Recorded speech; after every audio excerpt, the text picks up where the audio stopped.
Sir, આમ તો તમે ડીસીપી છો ઝોન 2 ના, પણ અમદાવાદનો તમારો ફેવરેટ એરિયા કયો?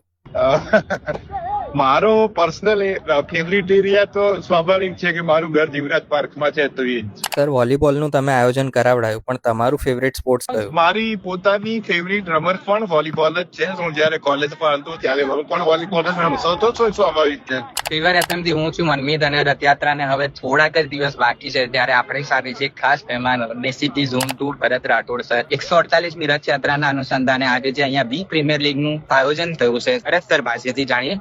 148મી રથયાત્રા જયારે હમણાં થવા જઈ રહી છે, ત્યારે રથયાત્રાના રૂટ પર આવતા તમામ વિસ્તારોની વોલીબોલની ટીમ, એટલે એમાં હવે એવો પ્રયત્ન કર્યો છે કે જેમાં તમામ ધર્મો, તમામ જ્ઞાતિઓના લોકો આ ટુર્નામેન્ટમાં ભાગ લે, અને આ ટુર્નામેન્ટના માધ્યમથી આપણે એક કોમી એકતાનો સંદેશ ફેલાય અને નાગરિકો એ રથયાત્રાને વધારે એન્જોય કરે અને શાંતિપૂર્ણ રીતે આ રથયાત્રા આપણી પૂર્ણ થાય.